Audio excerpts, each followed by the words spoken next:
इंसानों को जानवर और गुंडों को शेर समझती व्यवस्था, चंदे की मलाई और रील वाली गुंडागर्दी के बीच घुटता देश का किसान, इजराइल का बीफ भक्षी पिता और छत्तीसगढ़ में रीलबाज हिंदू शेर, कथित गोरक्षा के दोहरे मापदंडों में फंसा भारतीय पशुपालक, चंदा मांस कंपनियों से और डंडा गरीब किसानों पर, गाय को गले की फांस बनाकर खुद विदेशों में मेलोडी का आनंद लेती है सरकार।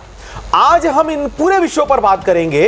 गौ मांस से लेकर मोदी जी और मेलोडी सहित कॉकरोच जनता पार्टी की बात करेंगे, इसलिए वीडियो थोड़ा लंबा हो सकता है। कृपया धीरज रखिए और वीडियो को पूरा जरूर देखिए, साथ ही चैनल को सब्सक्राइब कर ज्वाइन जरूर करें।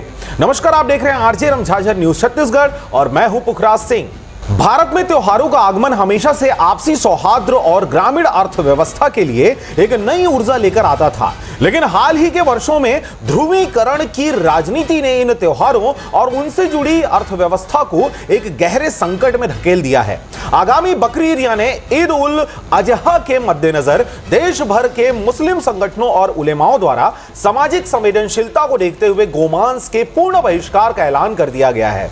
लेकिन इस धार्मिक और सामाजिक संतुलन के प्रयास के समानांतर देश का ग्रामीण अर्थशास्त्र और विशेषकर पशुपालक किसान एक अभूतपूर्व त्रासदी से गुजर रहे हैं। आज स्थिति यह है कि इंसान बने हैं जानवर और जानवर बने हैं माता पिता। कैसा है यह नया भारत? आज के परिवेश में सरकार और अंधभक्तों के नजरिए को देखें तो देश में एक अजीबोगरीब प्रथा चल पड़ी है, जहां जीते जागते इंसानों को जानवर समझा जा रहा है और जानवरों को माता पिता का दर्जा दिलाने के नाम पर राजनीति की जा रही है। इस वैचारिक दोगलेपन का अंतरराष्ट्रीय स्तर पर सबसे बड़ा उदाहरण यह है कि जो सरकार और उसके समर्थक देश के भीतर गोवंश के नाम पर अपने ही नागरिकों का दमन कर रहे हैं, वही लोग इजराइल के प्रधानमंत्री यानी बेंजामिन नेतन्याहू को अपना पिता मान चुके हैं। जबकि यह जग जाहिर है कि इजराइल में गोमांस यानी बीफ का बड़े पैमाने पर भक्षण किया जाता है। इस अंतरराष्ट्रीय विरोधाभास का सीधा असर देश के ग्रामीण इलाकों में पशुपालन करने वाले किसानों पर पड़ा है। इस कमर तोड़ महंगाई के दौर में जहां चारा और भूसा खरीदना भी किसानों के बजट से बाहर हो चुका है, बीमार और अनुपयोगी मवेशियों का लालन पालन करना उनके लिए आर्थिक रूप से अब संभव होता नहीं दिखाई दे रहा है। ऐतिहासिक रूप से इन मवेशी बाजारों में ऐसे मवेशियों के सबसे बड़े खरीदार मुस्लिम वर्ग के व्यापारी और किसान ही हुआ करते थे, जिससे ग्रामीण चक्र घूमता रहता था और किसानों को कुछ नगद सहायता मिल जाती थी। परंतु वर्तमान राजनीतिक माहौल में उपजे विवादों से बचने के लिए अब मुस्लिम संगठनों द्वारा भी गाय को राजमाता का दर्जा दिलाने के नैरेटिव का समर्थन किया जा रहा है। हम सब मुतालबा करते हैं कि गाय को कौमी जानवर बनाओ, जो बेचता है उसे भी पकड़ो, जो खरीदता है उसे भी पकड़ो, जो खाता है उसे भी पकड़ो। मुजरिम है, हर शख्स को मुजरिम बनाओ, सिर्फ निहत्तों को नहीं। यह सामाजिक सुरक्षा का कदम अब सीधे साधे किसानों के लिए गले की फांस बन गया है। खरीदारों के पीछे हटने से बाजार पूरी तरीके से ठप है और किसान अपने मवेशियों को औने पौने दामों पर भी नहीं बेच पा रहे हैं। चंदे का खेल और सरकार का सरदर्द, इस पूरी स्थिति में सबसे बड़ा विरोधाभास यह है कि एक तरफ जमीनी स्तर पर पशुपालक किसानों का उत्पीड़न हो रहा है, वहीं दूसरी तरफ बड़े पैमाने पर मांस का निर्यात करने वाली कंपनियों यानी मीट एक्सपोर्ट कंपनी से भारी मात्रा में चंदा लेने के आरोप सरकार पर लगते रहे हैं। यह दोहरा रवैया अब सरकार के लिए भी भारी सरदर्द बनता जा रहा है, क्योंकि एक तरफ वह ध्रुवीकरण की राजनीति को हवा दे रही है और दूसरी तरफ कॉर्पोरेट मांस निर्यातकों के हितों की रक्षा भी पर्दे के पीछे से हो रही है। बजरंग दल के कथित हिंदू शेरों और पशुपालकों के बीच हो रही लगातार झड़पों की बातें बिलासपुर से रायपुर तक की बात करेंगे, लेकिन सत्ता संरक्षित हिंदू शेरों का असली चेहरा और आपराधिक रिकॉर्ड पर फोकस करेंगे, इस पर भी बात करेंगे। लेकिन इन समाचारों को हमारे इंस्टाग्राम पेज यानी आरजे न्यूज सीजी को फॉलो कर देख सकते हैं, तो हमारे इस पेज को फॉलो जरूर करें। इस राजनीतिक नैरेटिव का सबसे विभत्स रूप छत्तीसगढ़ की जमीनी धरातल पर देखने को मिल रहा है, जहां तथाकथित संगठनों के नाम पर कुछ तत्व सोशल मीडिया पर व्यूज और फॉलो बटोरने के लिए रील वाली राजनीति चमका रहे हैं। सत्ता और व्यवस्था का संरक्षण पाकर इंसानों पर बर्बरता करने वाले इन गुंडों को सोशल मीडिया पर हिंदू शेर के रूप में पेश किया जा रहा है, जबकि इनका असली इतिहास केवल कानून को ठेंगा दिखाने का रहा है। बिलासपुर में राम सिंह ठाकुर का पुराना आपराधिक रिकॉर्ड। न्यायधानी बिलासपुर में हाल ही में बजरंग दल के स्थानीय नेता राम सिंह ठाकुर द्वारा अस्पताल परिसर के भीतर महिला नर्सों के साथ न केवल सरेआम दुर्व्यवहार किया गया, बल्कि उन्हें जातिगत गाली गलौज देकर अपमानित भी किया गया।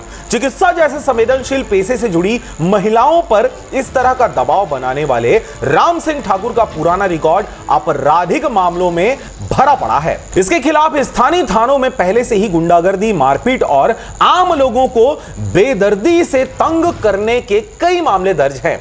अभी हाल ही में वह एक आपराधिक मामले में जेल की हवा खाकर कुछ ही दिनों पहले जमानत पर बाहर आया है और आते ही फिर से गुंडागर्दी पर उतारू हो गया। जाग जाओ रे हिंदुओं, जाग जाओ, देख लो हिंदुओं के साथ क्या हो रहा है। आज मुझे अपराधी बना दिया जा रहा है धर्मांतरण रोकने के कारण। रायपुर आरंग में भी इस प्रकार की घटना देखने को मिली, जहां पर एक पूर्व सरपंच पर गोल्डी शर्मा की बर्बरता देखी गई है।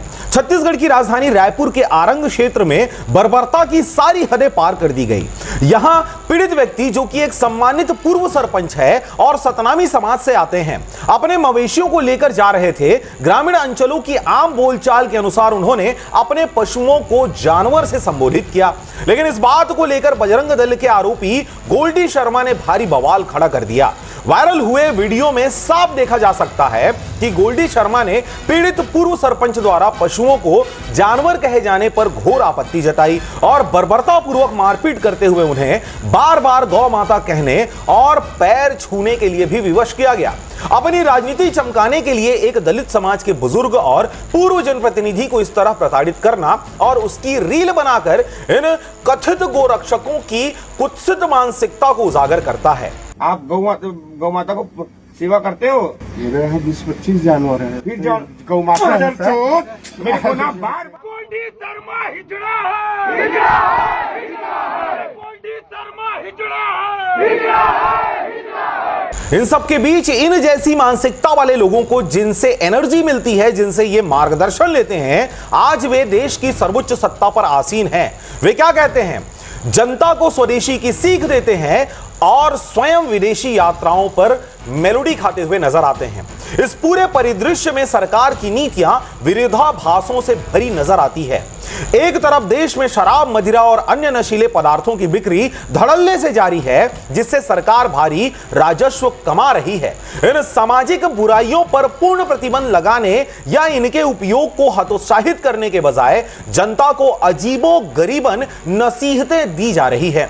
प्रधानमंत्री नरेंद्र मोदी द्वारा अक्सर आम जनमानस और युवाओं को आर्थिक बचत करने, सोना ना खरीदने, पेट्रोल डीजल का कम उपयोग करने और घरेलू पर्यटन को बढ़ावा देने की सीख दी जाती है, लेकिन आलोचनात्मक रूप से देखें तो इस नसीहत में भारी दोहरापन दिखाई देता है। और यहीं से नजर आता है इटली का मेलोडी डिप्लोमा, जहां एक तरफ देश का किसान और युवा आर्थिक तंगी से जूझ रहे हैं, वहीं प्रधानमंत्री स्वयं लगातार विदेशी दौरों पर व्यस्त नजर आते हैं। हाल ही में उनकी इटली यात्रा के दौरान इटालवी प्रधानमंत्री जॉर्जिया मेलोनी के साथ उनकी मुलाकात और सोशल मीडिया पर मेलोडी यानी मेलोनी प्लस मोदी के नाम से तैरती तस्वीरें और वीडियो चर्चा का विषय बनी हुई है।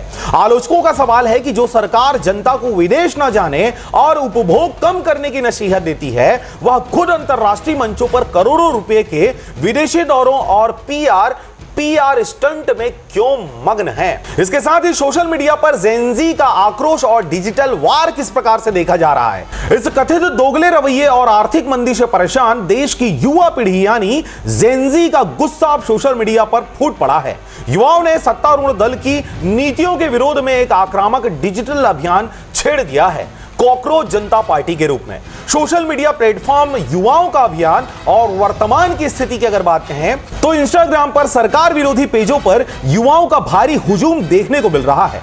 इसी दौरान कॉकरोच जनता पार्टी के इंस्टाग्राम पेज पर अब 22 मिलियन से भी ज्यादा यानी 2 करोड़ 20 लाख से भी ज्यादा सब्सक्राइबर और फॉलोअर्स जुड़ चुके हैं, जो सरकार की आर्थिक नीतियों और बेरोजगारी के खिलाफ तीखे मीम्स साझा कर सरकार को आईना दिखा रहे हैं। एक्स की अगर बात कहें ट्विटर युवाओं की आलोचनात्मक आवाज दबाने के लिए अब पूर्व में कई प्रमुख आलोचनात्मक हैंडल्स और स्वतंत्र पेजों को भारत में जियो ब्लॉक या प्रतिबंधित किया जा चुका है, जिसकी बातें हमने अपने पूर्व वीडियो में भी आपको बताई है। प्रोपेगेंडा और आईटी सेल का काउंटर विपक्ष और युवाओं के इस बढ़ते प्रभाव से घबराकर सत्तारूढ़ दल की आईटी सेल द्वारा इन पेजों को हैक करने और उनके फॉलोअर्स को फर्जी बताने का नैरेटिव भी चलाया जा रहा है, ताकि युवाओं के इस वास्तविक गुस्से को दबाया जा सके। आज का युवा अंधभक्ति के चश्मे को उतारकर सरकार की आर्थिक विफलताओं, बेरोजगारी और किसानों की बदहाली पर तीखे मीम्स तैयार कर रहा है। सोशल मीडिया पर युवाओं का यह संगठित आक्रोश इस बात का संकेत है कि खोखले राष्ट्रवाद और ध्रुवीकरण की राजनीति अब लंबे समय तक जमीनी हकीकत को नहीं छुपा सकती है। अंत में अगर निष्कर्ष की बात कहें तो बकरी ईद जैसे त्योहारों पर जहां एक समुदाय संयम का परिचय दे रहा है, वहीं सरकार और उसकी शह पर चल रही राम सिंह ठाकुर और गोल्डी शर्मा जैसे नामों वाले गुंडों को यह समझना होगा कि गाय के नाम पर इंसानों को जानवर समझना, दलित समाज के पूर्व जनप्रतिनिधियों का दमन करना और अस्पतालों में महिलाओं का अपमान करना इस देश की संस्कृति नहीं रही है।